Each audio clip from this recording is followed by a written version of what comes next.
grateful to know that that you're here. And I want to share with you a few things going on while we have these two beautiful beings that are on your screen, Anna and James, and they're going to sit there for a minute while we talk a little bit about Rhythmia, and then I'm excited to introduce them. So just to let you know, Rhythmia is still open. We opened in November, and we are so grateful to have the opportunity to welcome people to Costa Rica. There's no restriction on entering Costa Rica, so you're welcome to come. And Rhythmia is, to my knowledge, the only resort of its type that is offering COVID testing before you check in. So we have a rapid response, highly accurate test that we sourced out of Switzerland months ago. The guy who invented this test was just nominated for the Nobel Prize. And all of our guests are actually tested before they arrive, so that when you are on property, you can have a pre-COVID experience, because you really can't socially distance with ayahuasca. So it's a safe bubble for you to come. And I'm just seeing all these beautiful beings rolling in: Ingrid and Nadia and Gwen and Nushin. Hello, and Susan. Thank you for being here. So everybody, welcome. And I'm inviting you to come to Rhythmia. Call and book, because we're open and we're safe. And now on to the order of day, these two amazing beings of light, Anna Kolber and James Sebastiano, who are with me now from the amazing movie Chasing the Present, which I just love the title, and I've enjoyed watching it so much. James is a filmmaker, as so is Anna. They're producers of the film, and James is the subject of the film, his journey. But in James's other life itself, he also has been an expert marketer, a conscious entrepreneur, passionate about ethical and environmentally sustainable business. He has a BA in psychology from the University of Colorado. Anna has just amazing background that we're going to find out more about right now, and has been to Rhythmia. So without further ado, James and Anna, welcome. Glad to.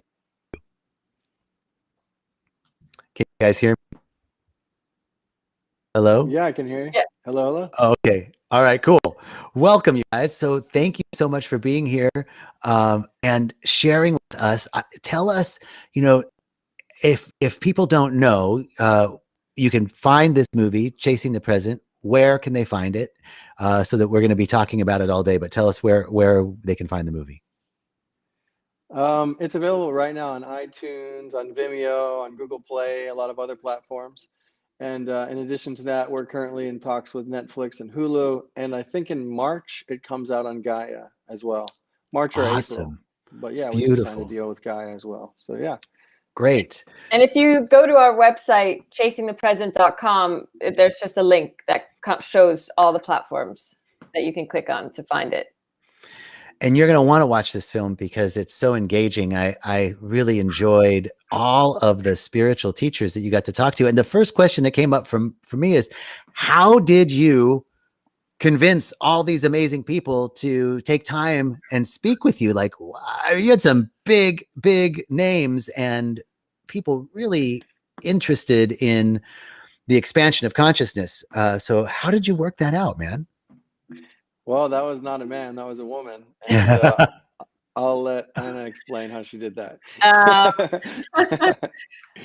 Yeah, well, I've been a producer for 16 years, so it's my job to reach out to people and convince them to take part in our films. But it's a combination of knowing people, and James and Mark and them reached out to some people as well, like just being in touch with people or having connections so people will introduce you to them, and then sharing your vision and sharing what you're doing. And as the film went along, we could share some clips of what we were showing, and then people would see that we were aligned with their work, and then they wanted to take part.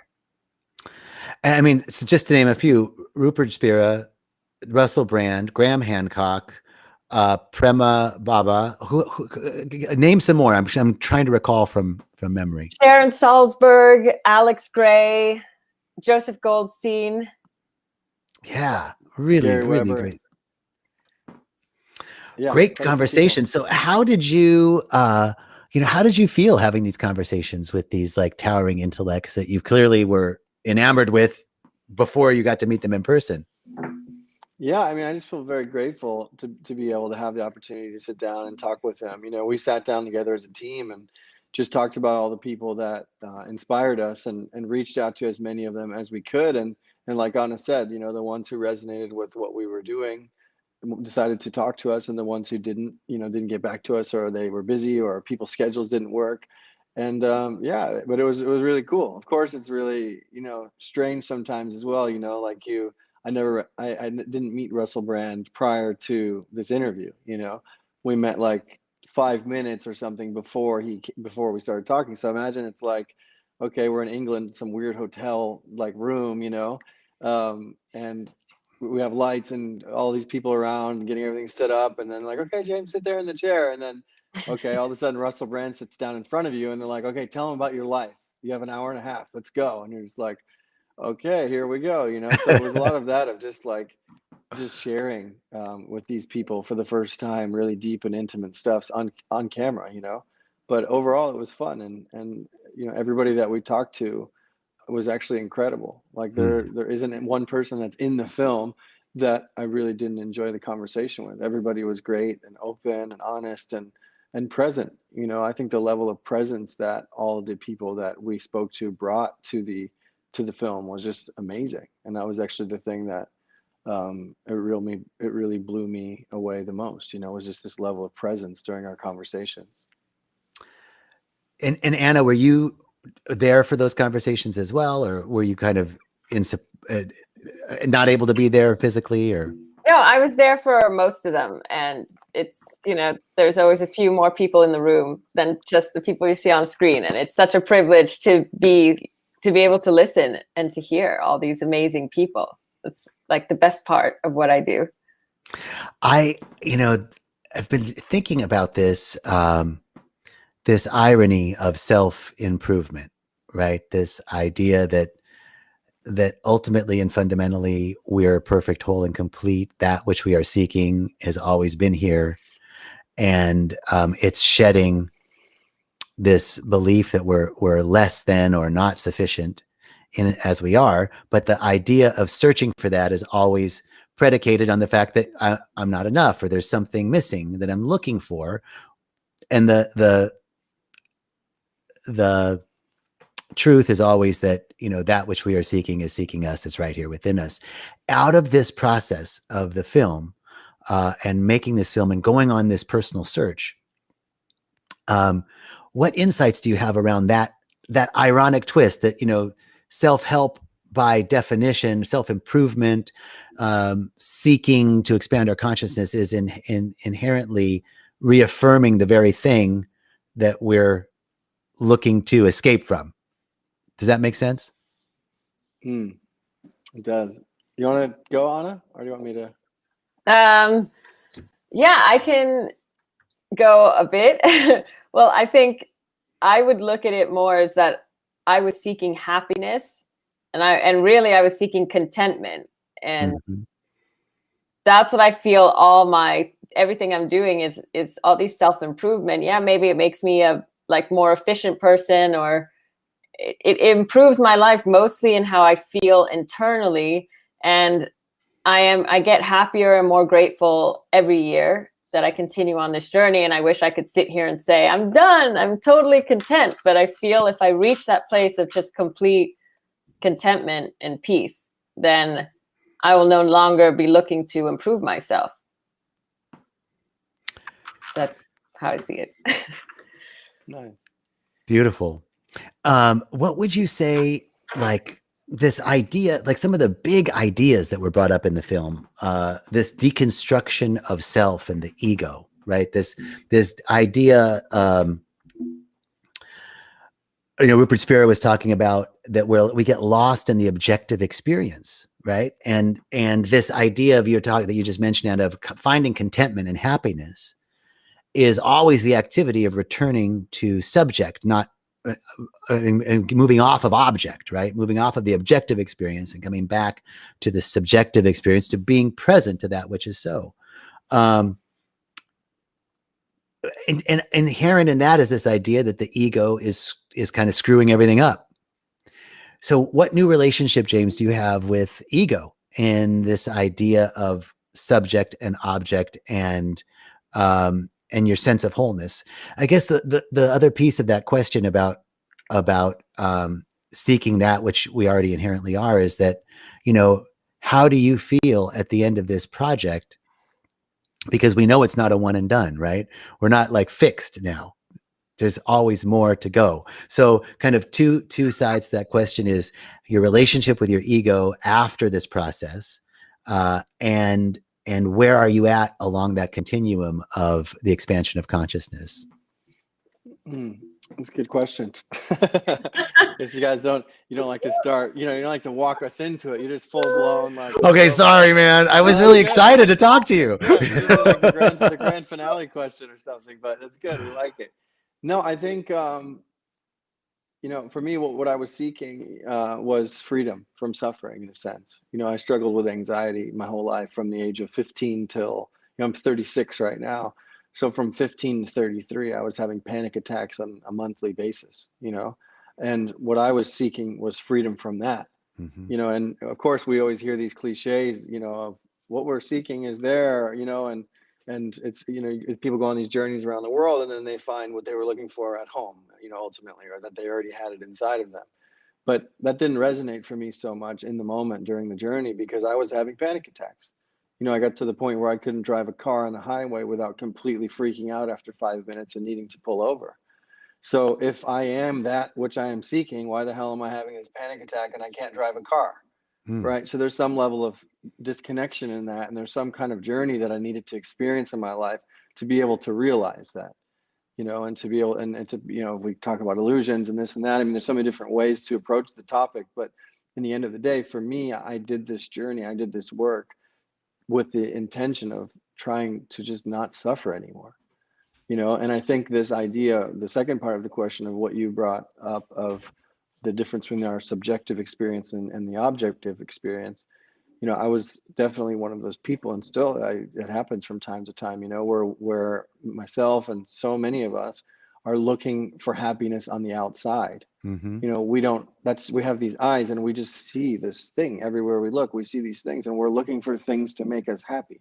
We're looking for, whether it be the next job or the next meal or the next relationship or the next paycheck or the next whatever, so many different things, the next vacation or the next, just anything, moment by moment, looking for things on the outside in order to make us happy. The new pair of shoes, it's just endless, anything like that, as opposed to trying to just connect with that part of ourself which is there, trying to connect with consciousness, trying to connect with God, trying to connect with awareness, and then being in just that state of bliss, the state of contentment, the state of happiness, and just doing things to express that, as opposed to looking for things on the outside to try to fill this infinite gap which we can't fill with those things.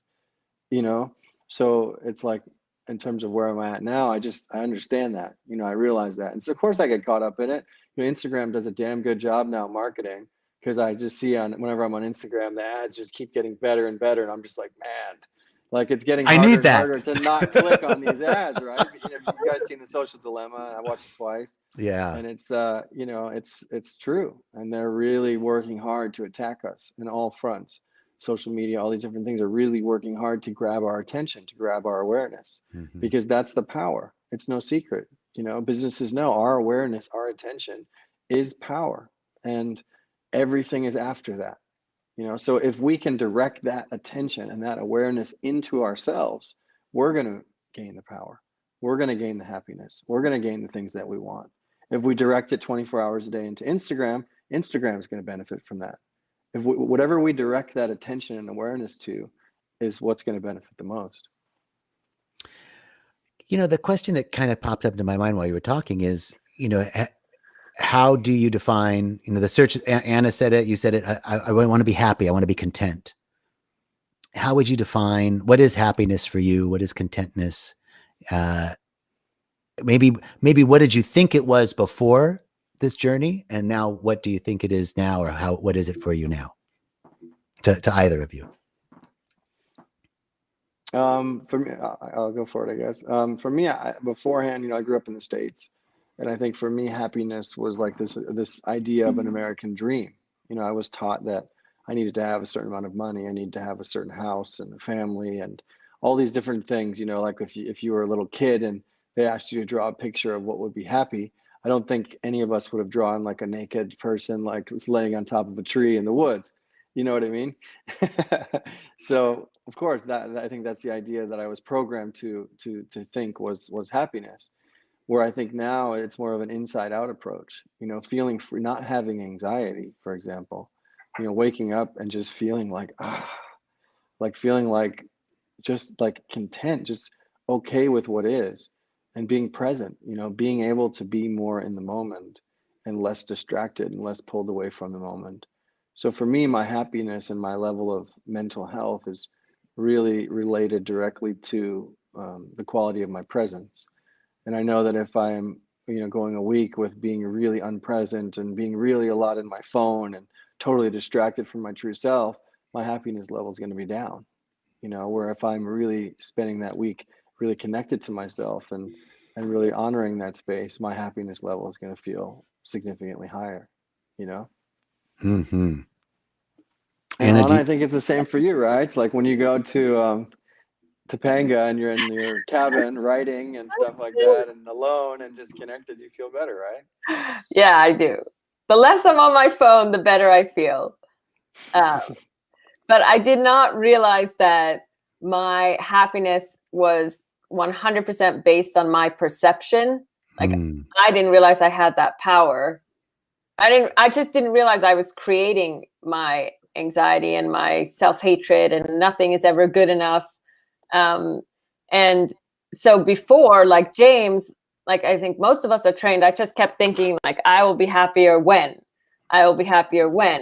wherever it is. And it was only, when I get that job, when I move, I'm in the wrong city, I'm in the wrong apartment.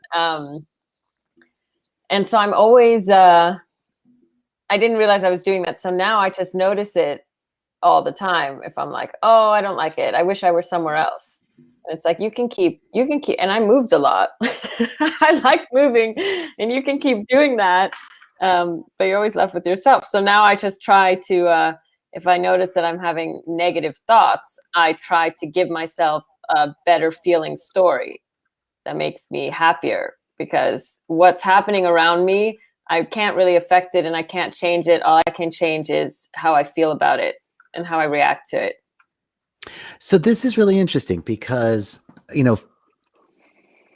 first of all, this idea that, like you said, when I'm having negative thoughts, we try and shift our feeling tone around what our experience is. And yet there's this sort of inherent realization that no matter what I'm feeling, everything that I'm feeling, even feeling negative, deserves to be loved and appreciated. There's not one part of me that doesn't deserve to be loved and appreciated. And in fact, being present is accepting this now moment exactly as it is. Like there's no better now moment, even if I'm feeling negative. Now, at the same time, I have all sorts of techniques that I use to shift that energy, right? Because I'm not, like James, you said, I wake up now content and feeling so much better. I am not on that plan, brother. I am on I got to crank myself up because I get up in the morning and it's like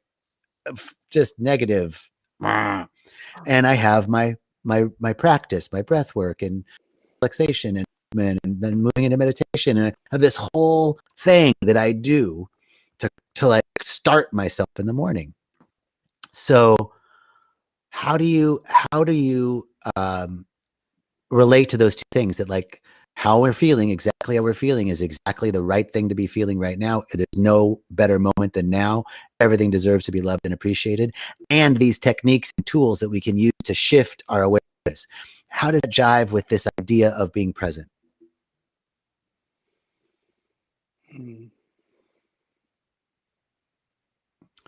And maybe I asked the wrong question. Does that make any sense? No, it's a good question. I just wanted to feel into it. It's a good question and deserves a good response. I think It's just really, as Anna said as well, but, accepting yourself in that moment. For example, if you have a hard time waking up, it's not about like getting pissed off at yourself and being like, why am I waking up in a bad mood? Why do I need to do these practices? Why do I need to do this? Why is anything different than the way it is? And of course, on another level, like you said, we want things to be different because we want to grow, right? So it's like this dichotomy of wanting to grow, but accepting yourself as you are. But why can't we do that? And for me, of course, I would have a panic attack, be in a full-blown anxiety thing. But it was only when I really could truly accept that and just sit with it and allow it to be there that it actually started to go away, and then I actually stopped having them. It wasn't like, okay, here's the anxiety. Now I need to do, 200 breaths and I need to count to, 50 backwards and blah, blah. It was actually not about doing it all. It was about fully, fully, fully accepting that and allowing myself just to completely feel it and not run away from it. And that's kind of stuff is what's possible in the present moment only. It's not like, okay, I'm just going to feel this anxiety now, and tomorrow I'm going to start doing my stuff, whatever, and it's, everybody, I do practices too, and everybody most people that I know do some kind of practice, whether it's a 5-minute meditation or they're doing yoga or they're writing in a journal or they're doing some breathing or something, in our zone and in your community, I'm sure that most people do something. And maybe they go off track for a week or two or a month or a year and they don't do anything, and then they come back to that place. And just that's what it's about. Life is a meditation. And when we fall off of it, just like when we're meditating and the mind starts to come in and it distracts us, what do? We come back to the breath. We come back to that moment and we accept it. We try our best not to get pissed off at ourselves because we got taken by a thought for 5 minutes and we were in some dreamland or whatever, but we just come back to the breath and we just come back to it. And that's the practice. It's just always coming back to that moment over and over again. And I think I'm not in this place, but at a certain point, once we do it enough times, I think we just stay there. Like, did your mom ever tell you when you were a little kid, like if you made this face, it was going to stay like that, or someone could hit you in the back of the head and the face would stay like that.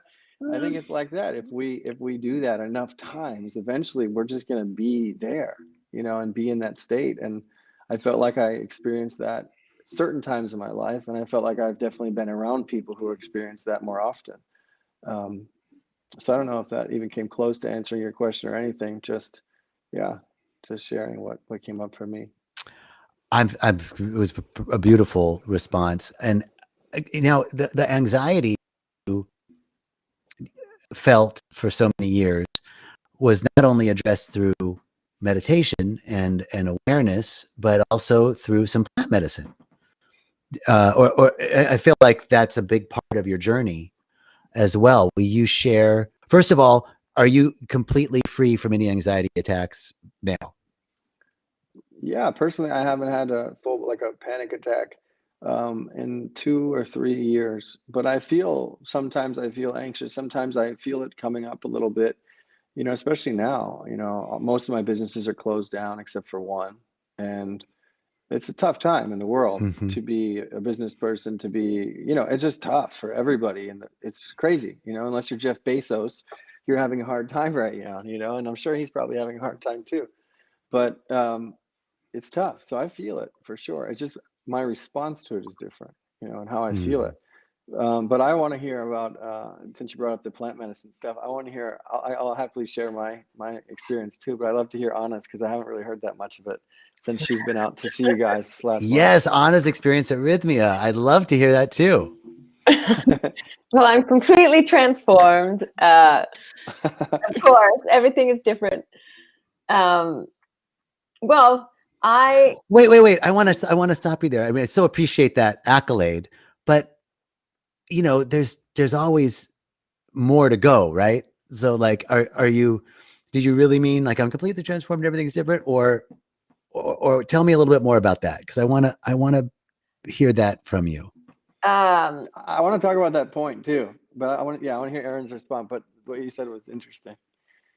Yeah, no, I was just going to say like why I went in the first place. Cause they went in the film and when I hadn't started wasn't part of the film then, and I don't know if I would have gone. Like, I was very resistant to ayahuasca for many years. So I feel like I'm like the last person of people that I know. That's not true. There's lots of people who haven't done it, but from my community, I was like, I'm one of the, I hadn't gone, and I just felt I had been working on myself for the past 7 years, and I do it all the time because I love it and because it's fun, and I love psychology, and it's community for me. And there's many reasons. It's not just it's not because I'm suffering so much anymore. It's because I really enjoy it. And I felt there were certain blocks that I just couldn't like I could see them and I just couldn't like change them. And and no matter how much I was trying, or was going very incrementally, and I've always wanted to do ayahuasca, and I've heard so many wonderful things, and that it was a healing medicine. And I have that fear, that it was going to be scary and it was going to be hard, and maybe it's just a drug. Like, even hearing all the stories, I had those fears too. Mm-hmm. And then I really understood, and it was really hard. So I finally went. I don't know if like, it's not that different. I'm not like a totally different person, but I feel like it did dissolve something that I couldn't dissolve. Like, it like sort of took a story from my subconscious that I was having a hard time getting rid of. And I am much more peaceful. And I was there a month ago, and I'm just, in general, I have just so much more patience. Like, internally, I'm just much more patient and just calmer. And I'm just saying, like, I'm living with my parents because it's COVID times, and this is what you do when you're grown up. You move home. And there's a huge difference between my patience with them, with like from before and now. Now I'm like, it's all fine. You barely annoy me. No, I love that. But you did just move back in with him, right? Has it been long enough yet to get annoyed? I don't know. I did have to leave for a few weeks. And well, I think what James said earlier was, it's more about how we relate to it, right? I love that Viktor Frankl line. We can't really change anything in our objective experience, but our ability to respond to external stimuli and how we choose to respond, which gives us more power it's the only thing we have power over. And so I was asking you a little bit because I think people come to rhythmia or come to any experience seeking a complete, like, oh, I'm going to do this and everything's going to be better. And it's really not that everything's better. It's that I have more facility with my ability to respond to what life is presenting to me. And I does that resonate with you and your experience, Anna? Yeah, definitely. I definitely don't want it to sound like I went and then now it's like everything is just different. I mean, like, nothing bothers me anymore. I feel like I got a really powerful tool in my tool belt. And even like we say in our film, that ayahuasca is just, the start of a long journey of, self-inquiry. And you do need to continue the practices. Like, I don't think it's like if you just do it and then you'll be changed and then you never do any other practices after that, which even they say at Rhythmia as well, to continue doing a daily practice. I think then it would be easy to fall back. So, but I do think it showed me something. It just showed me things from a different viewpoint, like a different perception, and that you could tap into something. And I really have tried to like go out into nature a lot and just like the wonder that it showed me of the universe that I knew was there, but now could really see it, and seeing how things are just happening. And like, whether you believe that it's all being designed by someone or somebody is controlling it, a higher power or not, it was just really special to see that and to like walk around and see the wonder of the world. I think this is a beautiful, like, that feeling of just being in awe with life, right? Like, yeah, such an amazing piece. And so how was your experience with plant medicine? Please share with the audience a little bit about what you experienced and how it has transformed your relationship to what you're going through. Because life is still life. We still have challenges. We still get upset. We still have, but yet there's some new facility, new ability to respond in a more, uh, to respond to life in a more authentic way. For sure. For sure.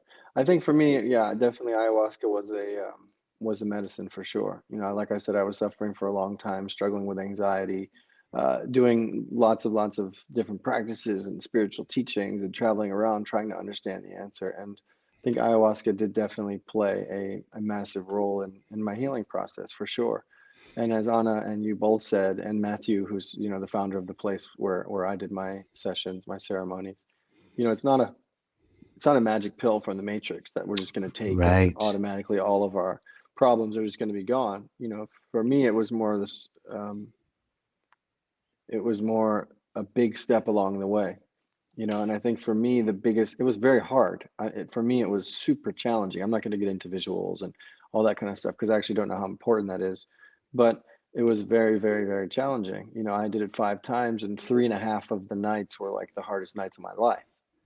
And on Mm-hmm. the fourth night, you know, midway through, I got it. You know, I got the message and I had this amazing experience. And I think the biggest lesson that I learned from it was just how to let go, how to surrender, Mm. and what that actually means, really, what it really means to surrender, what it really means to let go.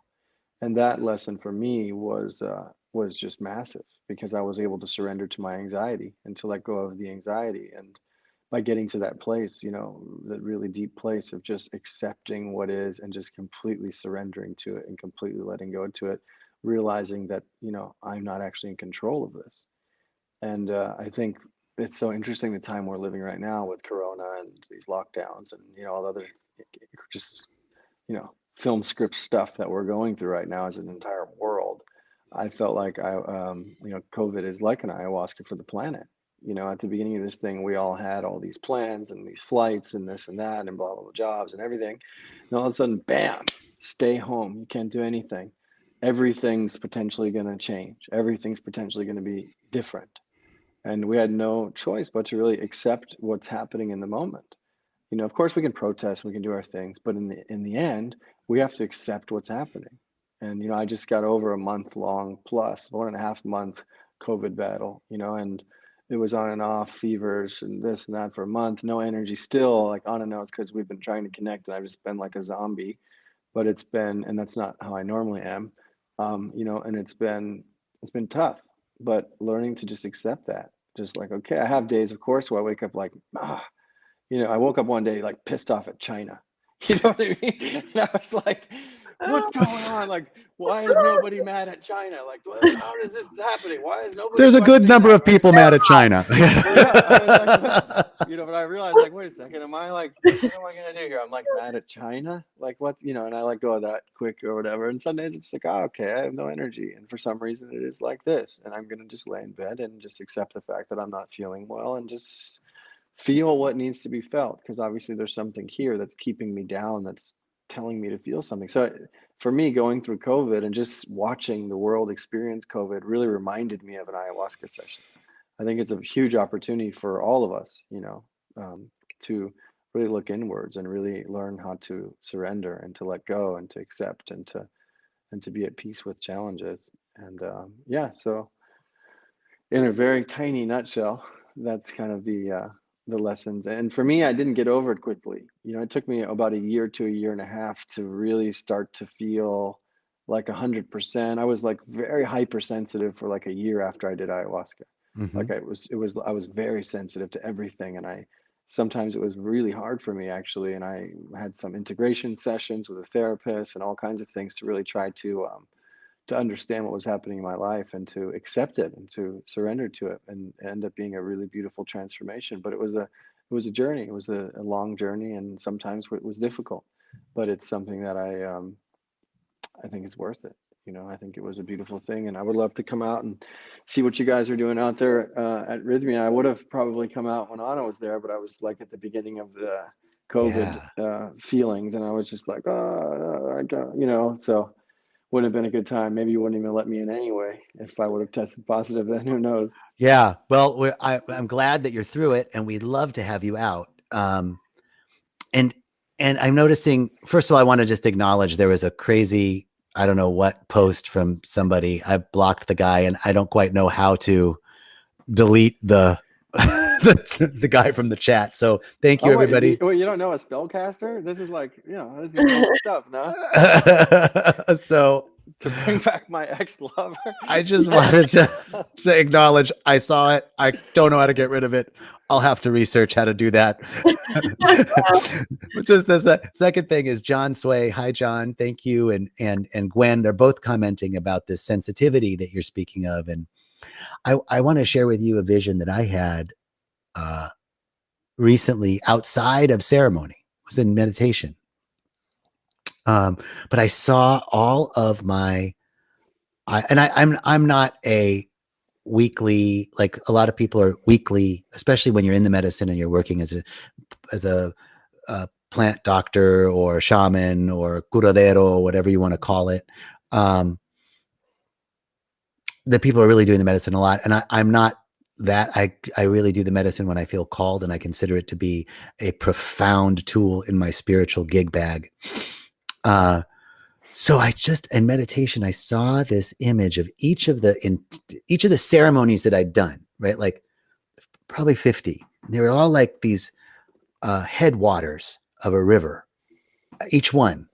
And I could see the intentions set in those ceremonies. And they were all kind of flowing like a river. The intentions of the ceremony were flowing and converging into one and flowing over me.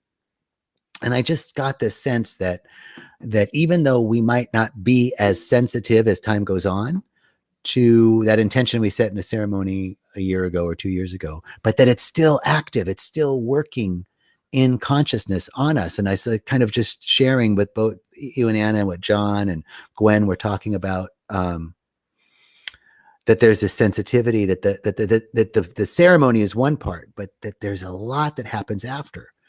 And James, you were talking about this integration piece that you've done after the ceremony, and I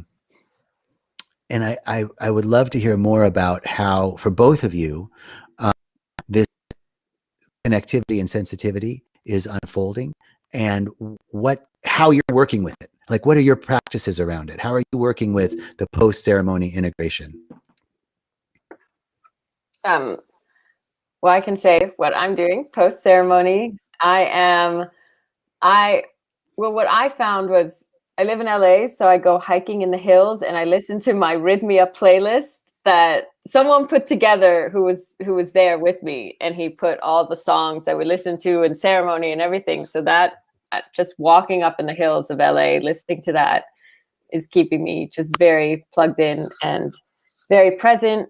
And then I'm reading a lot of books about consciousness and just keeping myself just thinking about those things, because I am back in real life and I am sitting in front of my computer, so you get pulled into other things. And James, you had talked about this like acceptance and surrender, right? And yet we have to, there's action that needs to be taken, right? In the world, we're in the world and not of it. I'm really interested in this idea of accepting it, so, but not being a doormat. Like, when for you is action called forth? When is it acceptance and surrender? And when does right action fall out of the awareness that you receive from the surrendered acceptance state? Does that? Yeah, I understand completely. I think a good one is I can use the relationship with my father in that one. Maybe a lot of people can resonate with, the relationship with their families, or a romantic relationship or a friendship or something like that, right? And it's this idea of, like, I think what you're asking about kind of is like, how do you surrender and accept but have healthy boundaries at the same time? Where is that balance, right? Of how do we you know, not just letting people take advantage of us because we accept everything and surrender to everything. And I think Right. where that point is for each person is, it's your own space. You have to find where that is. But there's it's clear. And it's, you know, all these practices and all these things, for me, they're just opportunities to be able to hear myself better. They're opportunities for me to be able to connect with my intuition more and to be more clear on which voice that intuition is and which voice that feeling is, my true self, you know, that inner voice that's there for all of us. You know, which one is the right one? Because there's many voices. I mean, maybe I'm the only one that has many voices going on at the same time, but I hope not. Can you guys tell me that you all got? Okay, good. So There's a whole conference going on in here, you know.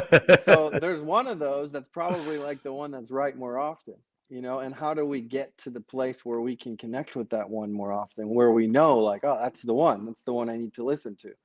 So all these practices, all these things, medicines, all these things, they just really help me fine tune like which one that is and how to connect more with that.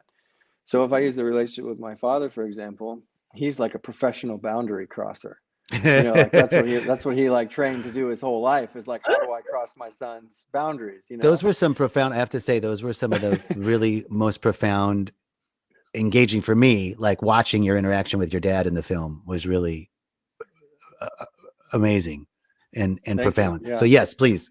I just wanted to say that. Well, it's just like, you know, growing up, I didn't know that he was crossing my boundaries, and I didn't know that I was strong enough as a person to even be able to stand up to him or to be able to have those boundaries. You know, it's like my dad, this big, strong guy. I'm this little kid. Like, I can't, you know, when we're small, we don't know this kind of stuff. But as we grow up, we start to feel it like, wait a second, that doesn't feel right. You know, and maybe we're in relationships and stuff, you know, lots of men, women, you know, everyone are in relationships for a long time where they have that inner feeling of just like, wow, this isn't right. This isn't okay with me. But for one reason or another, we stay in that situation, sometimes way too long, sometimes until it's too late. So through these practices, through medicine, through all these different things, we start to just listen to that feeling more and stand up more for it. And now, for example, you know, maybe starting 3 years ago or so, even only until that point, there's times, you know, where my dad crosses the line. And I say, hey, look, that's not cool with me. You know, that's not okay. I'm not okay with that, you know, and I say it straight up. Or, you know, or if he's, you know, acting a certain way with my mom, for example, I say like, hey, that's not cool. Don't talk to her like that. I don't appreciate that. That hurts me. And just being able to say that, I feel like, and the responses that I've got from him, it completely surprised me because I was so afraid to do that, you know. But I've seen like what it does, and it's actually turned into being a beautiful thing, and it's improved our relationship a lot. And that doesn't mean that he doesn't stop crossing my boundaries, because that's what he does for a living. But you know, like being able to set that boundary and hold that space is awesome. And I think that's one of the things I'm most you know, happy about and grateful for through all the work that I've done, is learning how to hold that space and keep those boundaries. So I think it's not about letting go and surrendering. It's not about letting people walk all over you. It's not the same thing. It's not like that, doesn't have anything to do with that. Like letting go and surrendering is really just accepting the moment as it is. But it doesn't mean that we can't be in that moment, that we have to like pop out of the, you know, if the moment's a bubble, that we have to like disconnect from the bubble and like look at it from the outside. No, we're still in that bubble. We're still a character in that bubble. And all these things that we've learned throughout our whole life, you know, help us to to find that balance. And it's a very difficult balance to find. And everybody's, you know, we were on these teeter totters when we were little kids, you know, and everybody's weight on that teeter totter with every person who's on the other side is always different. And just figuring that out just takes practice and courage and strength and work. And um, it's a beautiful process.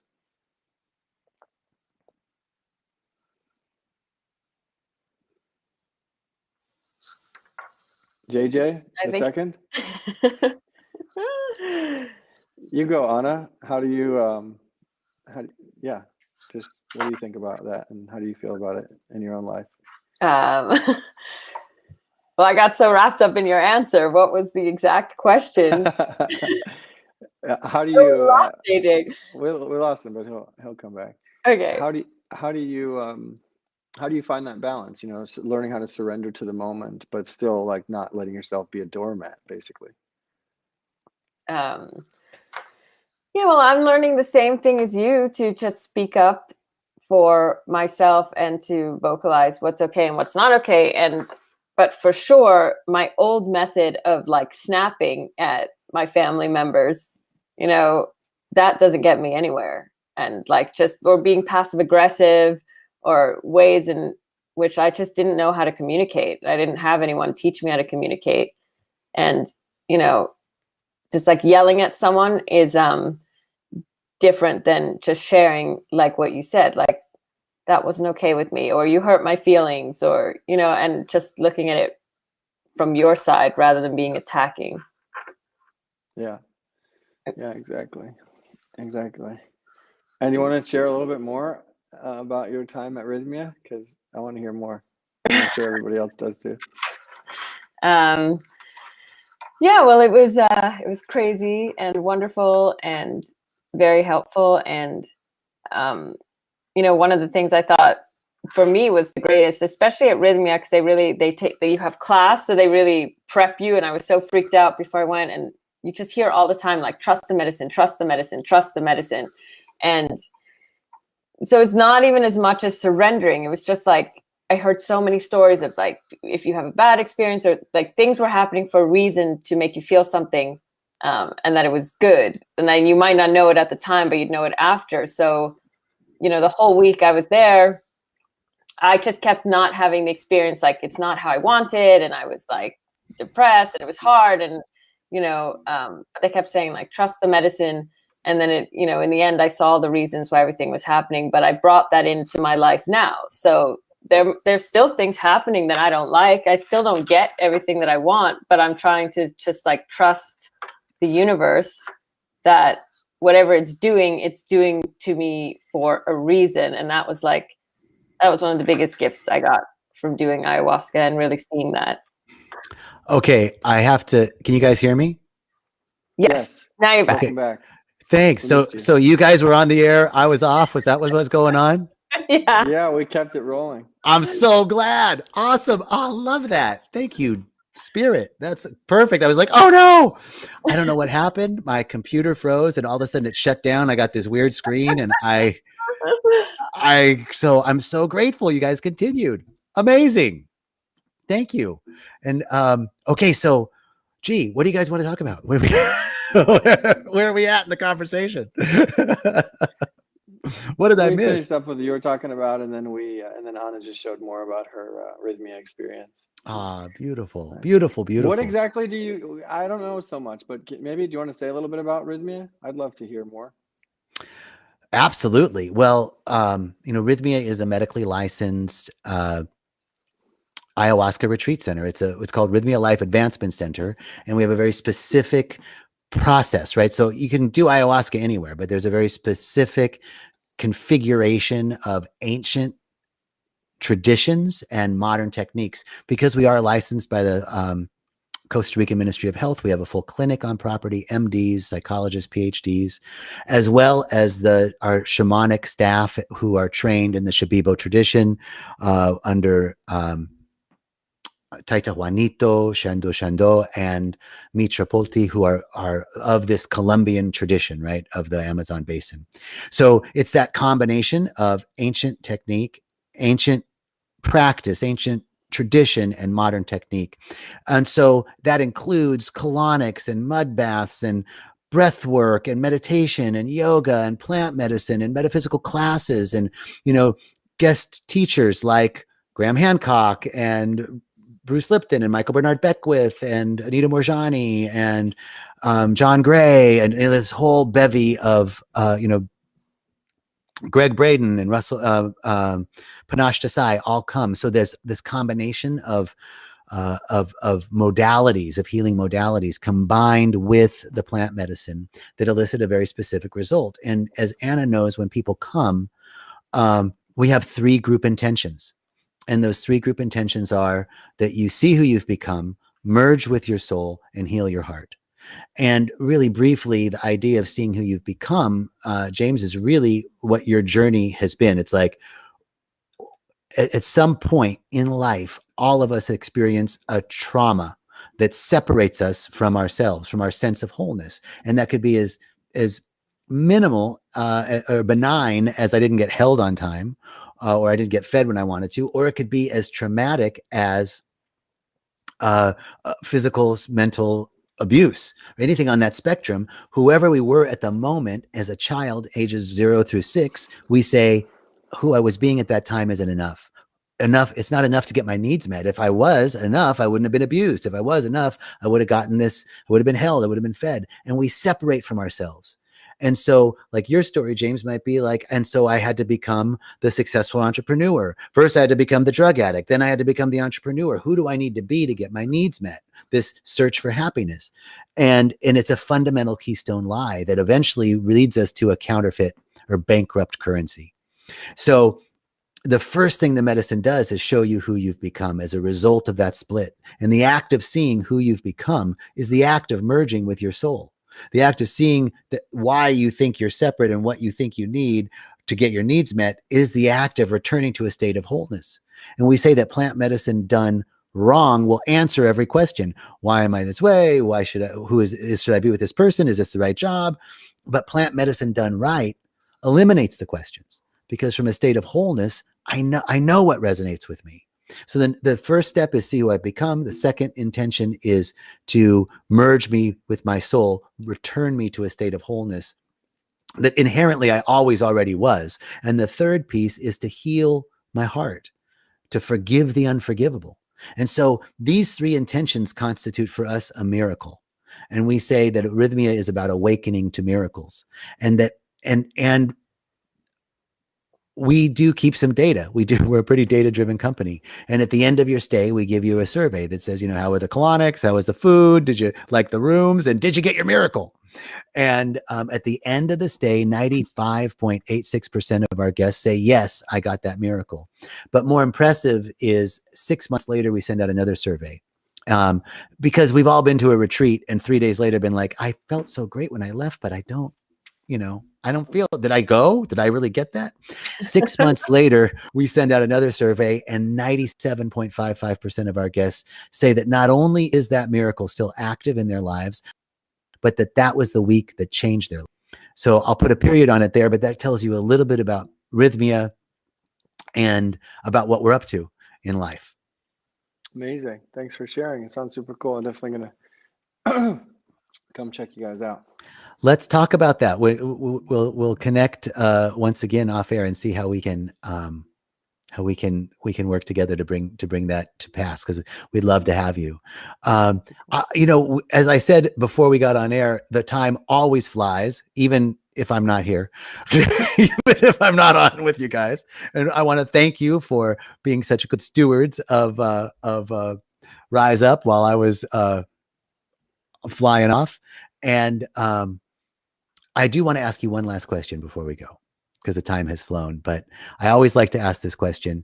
If you were in my shoes, and you already actually did ask me a question, but if you were in my shoes, what's the one question that you would have wanted me to ask you? What's the one thing that I didn't ask that you wanted to ask or wanted to be asked? First. Or is there something you really wanted to share, I guess is the question.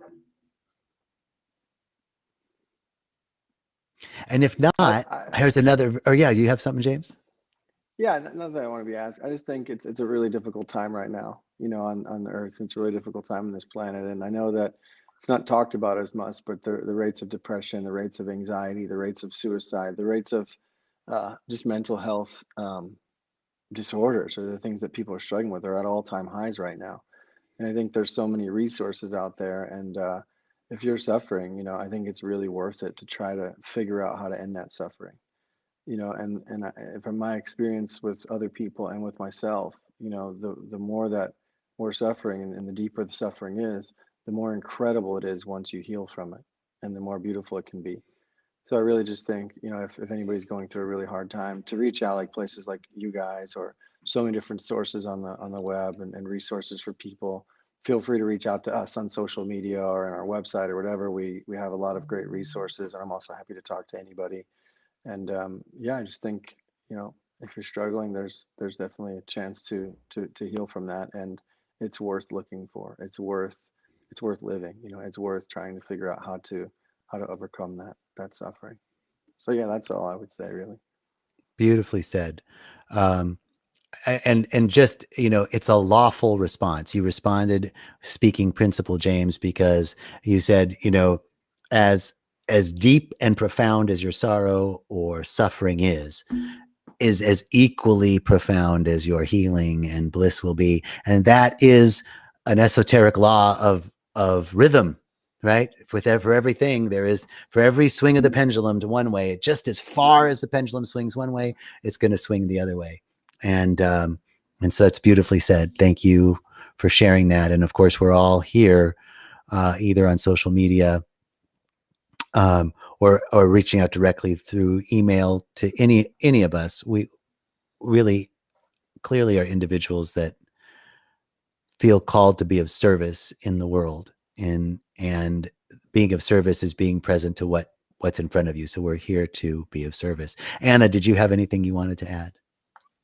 No, I don't. I shared everything that I wanted to share, but thank you. Yeah, Thank you absolutely. and thank you for creating Rhythmia. I mean, it was really awesome being there. I had very little to do with creating it, but I sure am glad to be part of the stewardship of its ongoingness. And I'm grateful that you were there. And I'm certainly grateful for everyone that listened, and for your beautiful comments. And thank you all. Really enjoyed the conversation. And you can find Chasing the Present. You go to chasingthepresent.com, right? And then they can see all the places that the film is listed. It's a beautiful journey, heartfelt, and I highly recommend it. So take a look at the film and come down to Rhythmia, and I'll just wish you peace and blessings to everyone. Thank you very much. Thank you, guys. Thank you. Yeah. Bye-bye.